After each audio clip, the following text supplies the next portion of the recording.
Hello guys, मैं रुस्तम और आप देख रहे हैं नॉलेज लाइफ। अभी हम लोग 10th क्लास का दरक्षा उर्दू पढ़ते जा रहे हैं लोग। ठीक है, ये बिहार बोर्ड का है और हम लोग अभी देखेंगे लोग आर्यभट्ट और तरेंगना। ये 10th क्लास के दरक्षा उर्दू का आखिरी मजमून है। ठीक है, और इसी से मुताबिक ये सारी बातें हमें पढ़ने हैं। इसमें आर्यभट्ट की जिंदगी से मुताबिक सवाल जवाब देखेंगे और आर्यभट्ट के कारनामे के बारे में पढ़ेंगे। तो मजमून शुरू करते हैं। पेज नंबर है 80 यानी 80। आर्यभट्ट के सबसे पहले मुताबिक जानकारी लेते हैं। लिखा है, हिंदुस्तान के अहद कदीम की तारीख में गुप्त दौर को सुनहरा दौर कहते हैं। यानी भारत के अगर पुराने जमाने की बात करें तो उसमें चंद्रगुप्त मौर्य का दौर था और उस दौर को सुनहरा दौर कहते हैं। इस दौर के हुक्मरान इल्म दोस्त और इंसाफ पसंद थे, यानी वे लोग इल्म को बढ़ाना चाहते थे। इस दौर में बड़े बड़े साइंसदान भी थे। आर्यभट्ट जैसे अजीम साइंसदान का ताल्लुक इसी दौर से था। आर्यभट्ट का ताल्लुक किस दौर से था? तो आंसर लिखेंगे गुप्त दौर से था। और गुप्त दौर को कैसा दौर कहते हैं? तो सुनहरा दौर कहते हैं। सुनहरा दौर कहते हैं। ठीक है,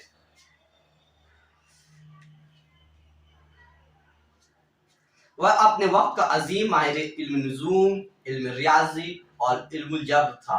कहा जाता है कि मशहूर माहिर इल्म रियाजी पाइथागोरस की रहनुमाई आर्यभट्ट ने ही की थी।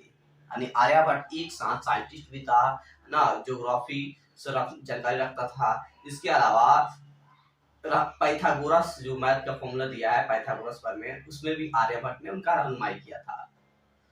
दूसरा पैराग्राफ है, आर्यभट्ट की जाए पैदाइश के बारे में हितमी तौर पर तो कुछ कहना मुश्किल है, लेकिन कराइन से पता चलता है कि पटना के मगरिब में खगोल में इसकी पैदाइश हुई थी। यानी आर्यभट्ट की पैदाइश जानकारी तो पता नहीं चलता है, लेकिन रिसर्च किया गया है तो पता चला है कि पटना से पश्चिम में इसकी एक जगह है खगोल, वहीं पे पैदाइश हुई थी। खगोल के मानी इल्म नुजूम से होता है और आर्यभट्ट का ताल्लुक भी इल्म नुजूम से था। इसलिए करीन कयास यही है कि खगोल ही आर्यभट्ट की जाए पैदाइश है। इसकी तारीख पैदाइश 476 ईस्वी है। खगोल में आर्यभट्ट की पैदाइश कब हुई थी? 476 ईस्वी में खगोल में। और 564 ईस्वी में 88 साल की उम्र में वफात हो गई। वफात कब हुई? 564 में। कितने साल की उम्र में? 88 साल की उम्र में। इस तरह से आगे देखते हैं, आर्यभट्ट की खिदमत। वह गुप्त अहद हुकूमत का नसीब ये कि इल्म लिखा है माहिर इल्म रियाजी था, बल्कि इल्म नुजूम के मैदान में भी उनकी खिदमत नाकाबिले फरामोश है। ऐसे ऐसे काम किए जिसे कभी भुलाया नहीं जा सकता।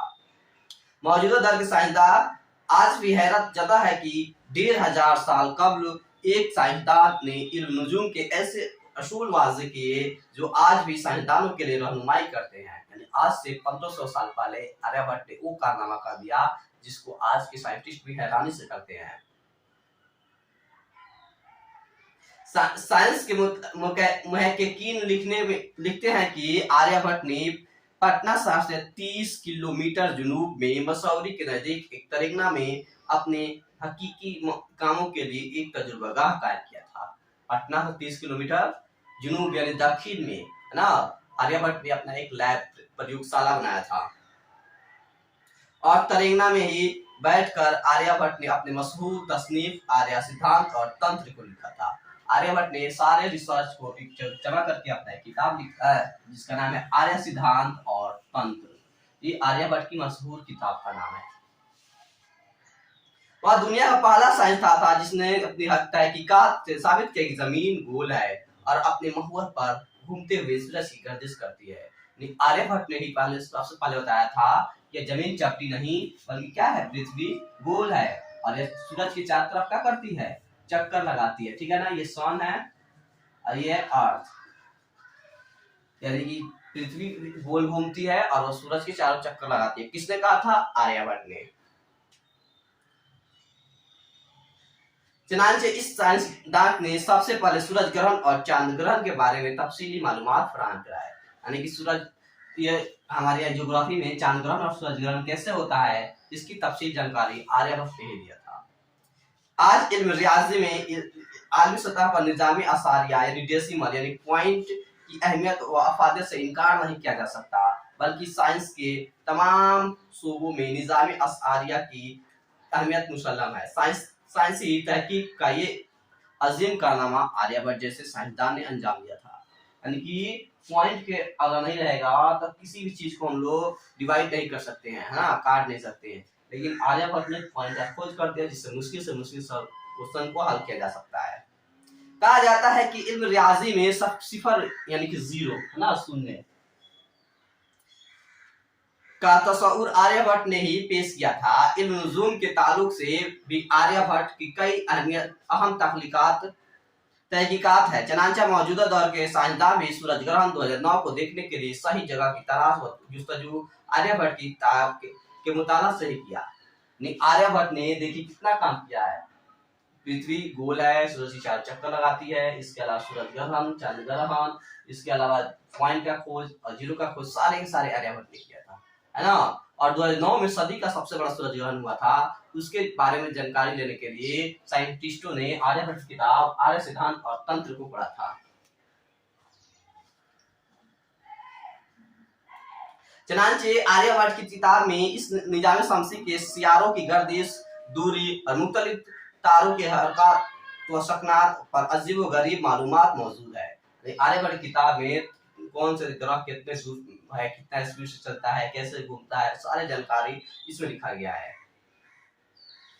आज जरूरत इस बात की है कि आर्यभट्ट की साइंसी तहकीकात पर अजसर नौ तहकीक की जाए, नई तरीके से रिसर्च की जाए, ताकि इसके अहम साइंसी इजादात से आज की दुनिया रोशनास हो सके।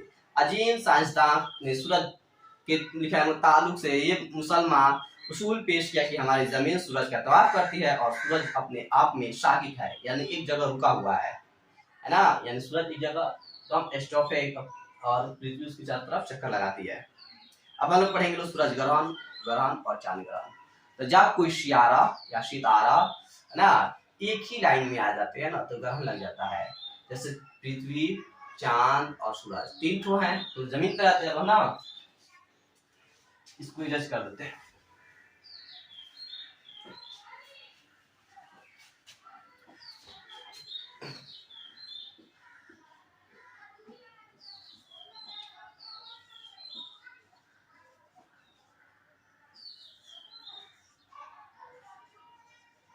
देखिए तीनों एक ही लाइन में आ गए हैं तो ग्रहण लग जाएगा, ठीक है ना। और जब सूरज और चांद के बीच में पृथ्वी रहती है तो सूरज की जो किरणें होती है वह चांद के पास नहीं आती है, चांद हमें दिखाई नहीं देता है। इससे हम लोग बोलते हैं हेलो चंद्र ग्रहण, है ना। और जब ये पृथ्वी, ये चांद घूमते घूमते सूरज और पृथ्वी के बीच आ जाता है तो चांद से रोशनी पृथ्वी पर नहीं आती है और पृथ्वी से सूरज नहीं दिखाई देता है, और इसीलिए इसे बोलते हैं सूरज ग्रहण, ठीक है। यानी कि जब चांद की मुकम्मल छाया पृथ्वी पर पड़ती है तो सूरज ग्रहण होता है, और पृथ्वी की मुकम्मल छाया चांद पड़ता है तो चंद्र ग्रहण होता है। ये किसने बताया था? आर्यभट्ट ने बताया था। किसी सियारा या सितारा पर जज्वी या मुकम्मल तौर पर पर्दा पड़ जाने को ही ग्रहण कहते हैं। हम जमीन के बाशिंदों को दो तरह के ग्रहण से वापसा पड़ता है। पृथ्वी पर हम रहते हैं और हम लोग दो तरह के ग्रहण देखते हैं, सूरज ग्रहण यानी सोलर एक्लिप्स और चांद ग्रहण लूनर एक्लिप्स। ये ग्रहण इस वक्त वाक़ई होते हैं जब एक सियारा या सितारा किसी दूसरे सियारा या सितारे पर अपना साया डालता है यानी परछाई डालता है। क्योंकि चांद जमीन का तवाफ करता है और जमीन सूरज का तवाफ करती है, इसलिए चांद और जमीन के इस तवाफ के दौरान चांद का जमीन और सूरज के दरमियान आ जाना लाजमी उम्र है। यानी कि ये वाकया हमेशा चलते रहता है, क्योंकि पृथ्वी एक प्लेनेट है जो सूरज की चारों तरफ घूमती है और मून एक सैटेलाइट है जो पृथ्वी की चारों तरफ घूमता है, इसीलिए हमेशा ये एक दूसरे के रास्ते में आते रहते हैं। ऐसी सूरत में चांद का जज्वी या मुकम्मल साया सूरज पे पड़ता है तो सूरज की रोशनी जमीन में आने पर मजामत पैदा करती है, नहीं आती है, जिसके नतीजे में सूरज ग्रहण होता है, जो यहाँ पे फिगर दिखा दिए हैं। जज्वी सूरज ग्रहण और मुकम्मल सूरज ग्रहण इस बात पर मुनासिर करता है कि चांद अपना साया सूरज पर किस तरह और किस जाविये से डालता है। चांद आधा आएगा तो आधा सूरज ग्रहण चंद्र ग्रहण होगा, पूरा मुकम्मल तौर से आएगा तो मुकम्मल सूरज ग्रहण। जैसे हम लोग कभी एक आंख बंद करके एक उंगली से भी बड़े बड़े चीज को नहीं देख पाते हैं, आंख के सामने आके रोक लेते हैं, उस तरह से छोटा सा चांद सूरज के सामने आकर अब उसकी रोशनी को पृथ्वी को नहीं आने देता है, और इस सदी में एक बार होता है, यानी 100 साल में एक बार। यानी जजवी साया डालने पर जजवी सूरज ग्रहण होता है, और कुल यानी साया डालने पर मुकम्मल सूरज ग्रहण होता है। लेकिन इतनी बात तय है कि मुकम्मल सूरज ग्रहण 100 साल की तवील मुद्दत के बाद ही होता है। सूरज ग्रहण एक जुग्राफियाई वाकया है जो तारीख के इब्तदाई दौर से ही होता आ रहा है, जब से पृथ्वी बनी है शायद तब से हो रहा है। सूरज ग्रहण आगे देखते हैं। और इंसान इसे नंगी आंखों से देखते आए हैं, लेकिन आज भी सूरज ग्रहण का वाकया इंसानों के लिए तजस्सुस का मौजू बना हुआ है। आज भी इंसान इसके बारे में बहुत सारी जानकारी हासिल करना चाहते हैं। अब हम देखेंगे लोग तरेंगना की जुग्राफियाई अहमियत, जहाँ पे आर्यभट्ट ने अपना तजुर्बागाह कायम किया था। तरेंगना पटना के दक्षिण है ना जानिब 30 किलोमीटर की दूरी पर मसौरी सब डिवीजन में आते हैं। कहाँ है तरेंगना? कहाँ है? पटना से 30 किलोमीटर जनूब में मसौरी सब डिवीजन में। और इसी मुनासबत से पटना और गया रेलवे लाइन में मसौरी स्टेशन का नाम तरेंगना रखा गया है। यानी पटना और गया के बीच में एक स्टेशन है मसौरी स्टेशन, इसी का नाम तरेंगना रखा गया है। मसौरी स्टेशन से मोहल्ला रहमतगंज तक बिस्मॉल सब डिवीजन के तमाम सरकारी दफातर तरेंगना के इलाका में आते हैं।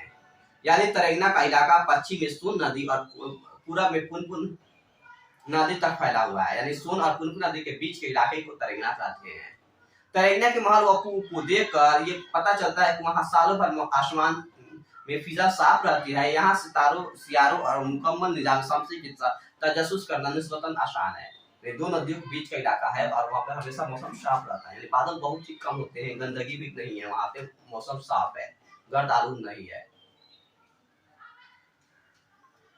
यही वजह है कि आर्यभट्ट ने अपने जुग्राफियाई तहकीक के लिए इस मुकाम को मुंतखब किया और वहां अपने तहकीक के लिए एक तजुर्बागाह बनाया। तरेंगना हिंदी जुबान का लफ्ज है जिसके माने होता है तारे गिनने। तरेंगना के माने क्या होता है? तरेंगना के माने होता है तारे गिनना।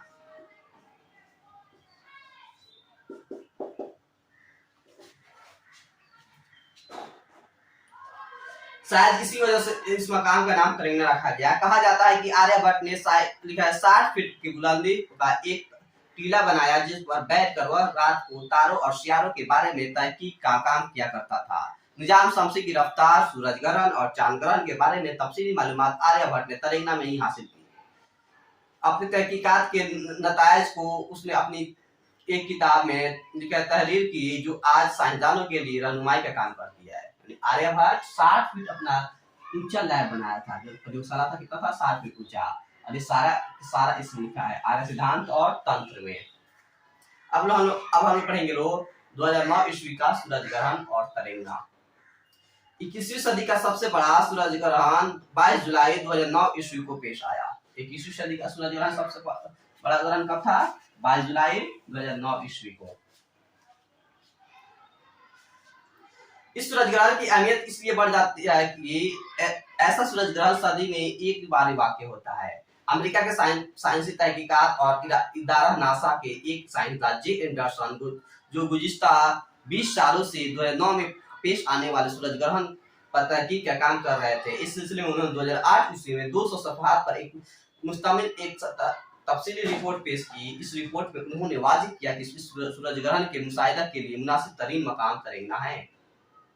यानी कि एक साइंटिस्ट है जे एंडरसन, जो नासा जो अमेरिकी साइंटिस्ट रिसर्च सेंटर है वहाँ का वैज्ञानिक है, जो 20 साल से मतलब कि सर्च कर रहा था 2009 ग्रहण के बारे में। 2008 ईस्वी में इन्होंने 200 पेज का एक रिपोर्ट बनाया और उन्होंने कहा इस ग्रहण को देखने के लिए हमें तरेंगना जाना चाहिए। फिर क्या था? तरेंगना को आलमी सतह पर पूरी दुनिया पर शोहरत हासिल हो गई। इसकी वजह से 1500 साल पर कब्र के तरेंगना में आर्यभट्ट के तजुर्बागाह की तारीख जिंदा हो गई।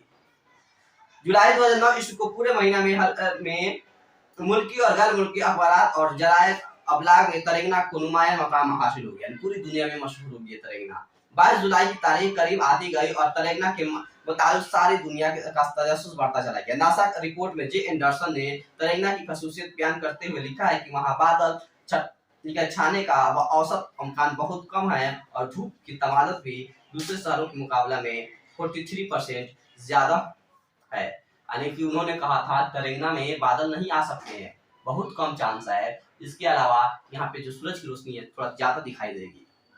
इस सूरत में सूरज ग्रहण के नजारे और मुशाहिदे के लिए तेलंगाना मुनासिब तरीन मकाम है।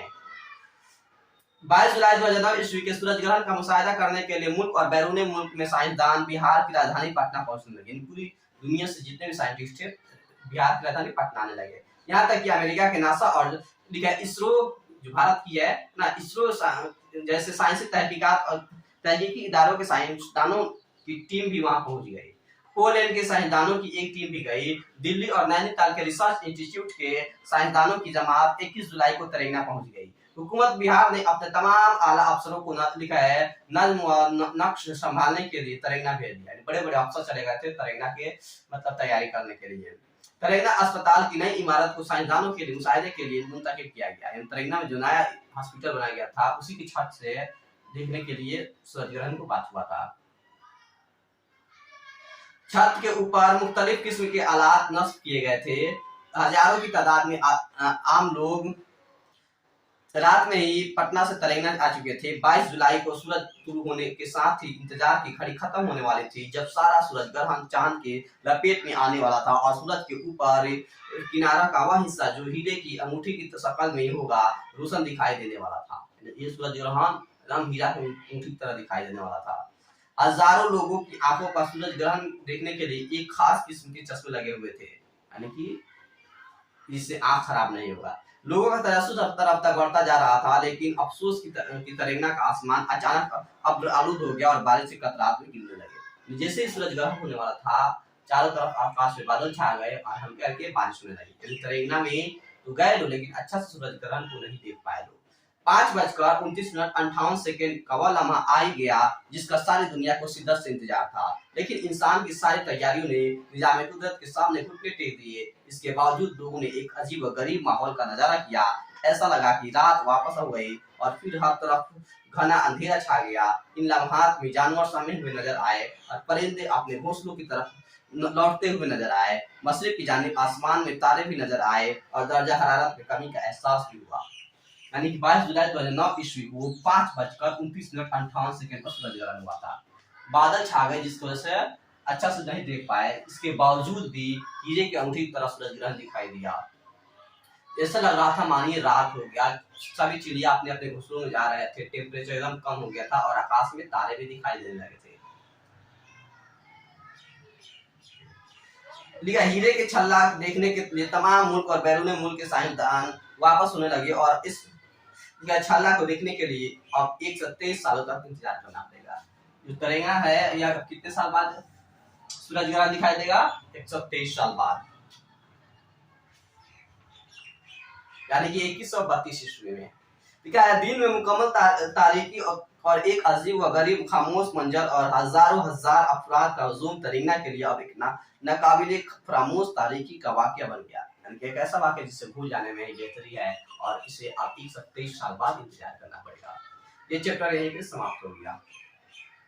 आप लोग पीछे आपने पढ़िए और इसका सारे का सारे सवाल जवाब बन जाएगा, क्योंकि हम बोर्ड पर सारा का जवाब दे चुके हैं। ये वीडियो आपको कैसा लगा कमेंट सेक्शन में जरूर बताएं और वीडियो पाने के लिए हमारे चैनल को सब्सक्राइब करें और बेल आइकन जरूर प्रेस करें। तब तक के लिए शुक्रिया।